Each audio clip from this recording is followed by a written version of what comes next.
NFL draft nerds, welcome in.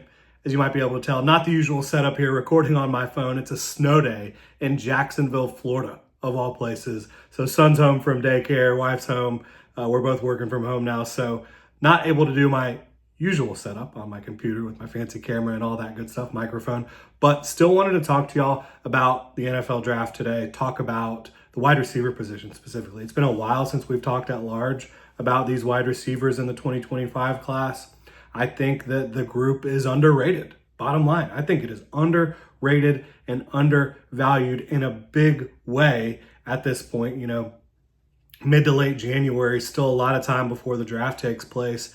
I think there's going to be a lot of movement up boards for a lot of these wide receivers as more folks get their eyes on all of them.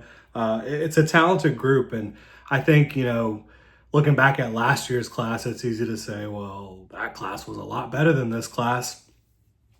You had Marvin Harrison Jr., you had Malik Neighbors, you had Rome Odunze. Brian Thomas Jr. was not looked at as the lock that he became as like an absolutely dynamic elite playmaker for the Jacksonville Jaguars, right? That was not the consensus on Brian Thomas Jr. The consensus was that he was a supreme talent physically, athletically, but he had some question marks regarding his game, regarding his usage, all that stuff. He proved all those questions wrong. Like, I mean, he answered all the questions, right? So, like, where would the top wide receivers be in last year's class? Top wide receivers from 2025 being the 2024 class. I think you look at Travis Hunter, who, of course, we don't know what he's going to play in the NFL.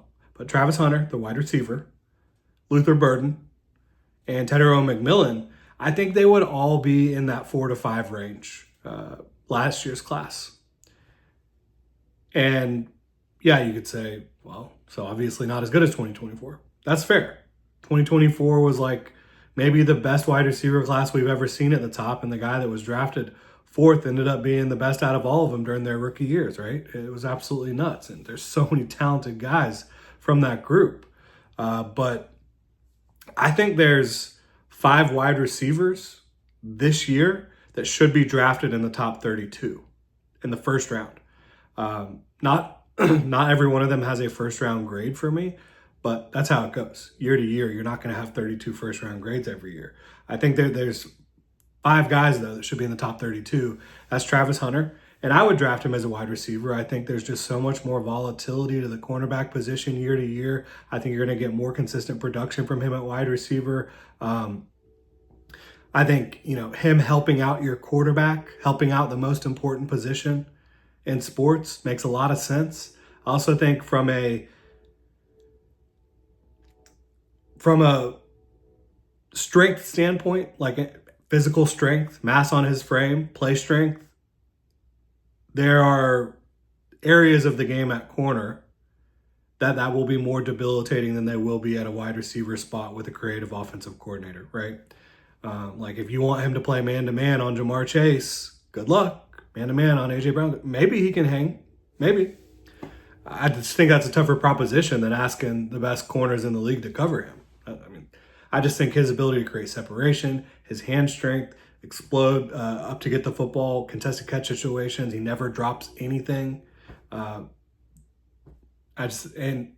you know, to me, he's Garrett Wilson with better hands, better body control, and Garrett Wilson's a stud. Like, yeah, you take that guy in the top 10 all day. And again, I think he's better than Garrett Wilson, but similar type of prospect. Luther Burden, from a physical standpoint, there's nothing you can't ask this guy to do. His usage at Missouri left a lot to be desired. I think you would have liked to seen him play outside more, outside receiver, but Missouri's offense just kind of wanted to feature him. Like in year 1 as a freshman, he was almost a glorified running back, the way they were giving him the ball. You saw a little bit more last year. This year, I mean, it was low, average depth of target, low yards per catch. But when he is asked to get downfield, whether it's from the slot or the outside, you see an unbelievable physical skill set from Luther Burden. You know, he's just hair under 6 feet tall, but he's got length. Travis Hunter has length as well. Both of those guys can play much bigger than their height would suggest. Travis Hunter is much thinner, leaner. Luther Burden has plenty of play strength. He has an extremely well-built lower half. I think that he is going to be insanely explosive, insanely fast, great hands, like whether it's contested catch situations, going up and getting the football in traffic, or in situations where he's able to create separation, which those are often as well. He does not drop the football, right? Really low drop rate the last 2 years and very high contested catch rate.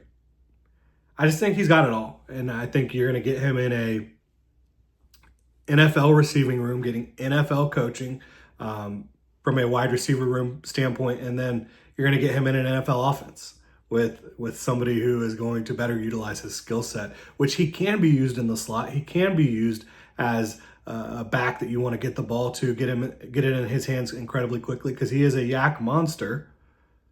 His ability to shake people, to break tackles, it's impressive. But then I also think he has the complete skill set to go down the field and be a 3-level threat. So I think Luther Burden should be a top 10 pick in this class. I think Tetairoa McMillan should be a top 10 pick in this class.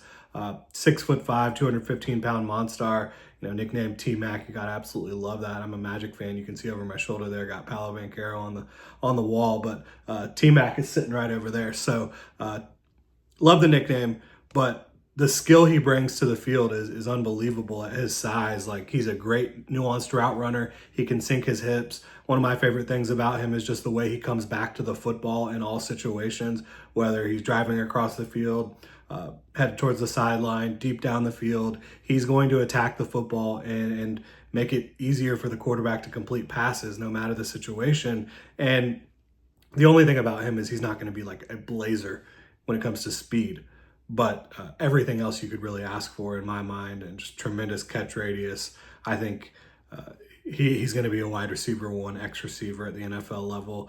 Matthew Golden out of Texas and Emeka Egbuka are the other 2 guys I think should be top 32 picks that I don't have first round grades on. Matthew Golden's really damn close though. I mean, he might deserve first round grade. His hands this year were improved. I thought that each year during college, he's gotten more consistent with his hands.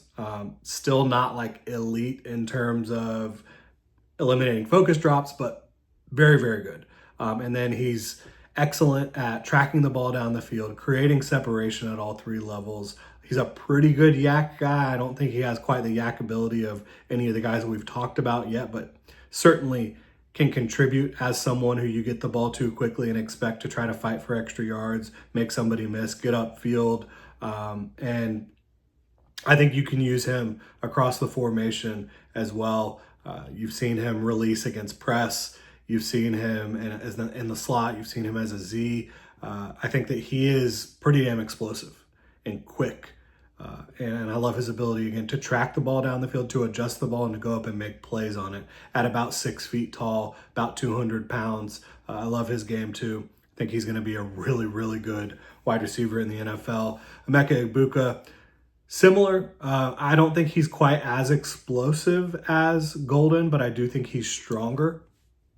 I think you can use him in the same ways, and I think he has more focused hands than Matthew Golden. He's got tremendous hands, whether it's again wide open or in tight windows. He's usually coming down with the football. So love all those guys in the top 32. And then I have 3 more players who I think should be top 50 guys without question. Jaden Higgins. This is one of those ones where I don't understand why there's not more people talking about him out of Iowa State. He is 6'4", 215 pounds. And his ability to create separation on in-breaking routes, out-breaking routes, up the field, it's so impressive because he sinks his hips well and plants and goes in the other direction well at his size. That's a pretty impressive trait of his. But he also, on top of that, uses his physicality really well, uses his size really well to, subtle shoulder leans, elbows, forearms. He's not pushing off. He's not extending. He's not doing offensive pass interference, committing offensive pass interference. He's just creating separation within the rules of the game, using his physicality, but also using that hip sync and ability to plant and go really well. And then he might have, I mean, his hands are among the best in the class by far. Goes up and gets the football in contested catch situations, body control, and then doesn't drop any of the easy ones either. So I think at worst, he's going to be like a great wide receiver too. In the NFL, you have Tez Johnson, who is going to be pretty much restricted to the slot, but if you can't get hands on him immediately, he's going to get wide open. He's going to create separation. He's going to make plays. He plays bigger than he is at about 160 pounds. And he'll fight through contact down the field. He will make guys miss with the ball in his hands. He's got incredible speed, quickness, agility, great focus with his hands as well. I think Tez Johnson is going to be a tremendous slot receiver who just can blow games wide open, even at his size. My final guy in the top 50, like guaranteed for me right now, I think is Alec Iomanner out of Stanford. And Canadian, hasn't played a ton of football to this point in his college career, but a guy that at 6'2" and 210 pounds, not many folks that are that big move the way he does. He has rare quickness, agility, and explosiveness and length at that size. And you see it show up a lot. Would you like to have seen him maybe in a different offense, a different situation? Yes. Would you have liked his drop rate to be just a little bit lower, his contested catch rate to be just a little bit higher? Yes.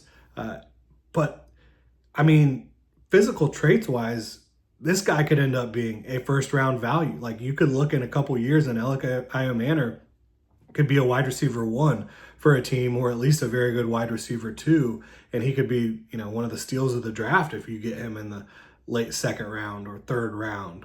And then there's a bunch of guys who I think should all be considered on day 2, and Jalen Royals out of Utah State. He's coming off the foot injury, but his explosiveness, body control, strength, and hands, very rare combination of those traits. I think he needs to develop as a route runner because he just didn't have the most expansive route tree and usage, but I think that he has all that physical ability to go be a dynamic playmaker. Xavier Restrepo, probably a slot as well. Not going to be the most juiced up athlete, speed, explosiveness, all that, but absolute gamer, great hands, great route runner, physical as all get out.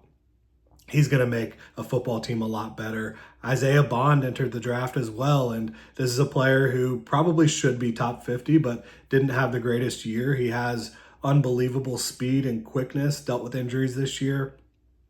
I think he has, better hands than the guy that got drafted out of Texas last year in the first round. Xavier Worthy, better hands, better body control, better route running, tempo control. He's not going to be probably breaking the all-time record for the 40-yard dash, but he's 4.3 or better.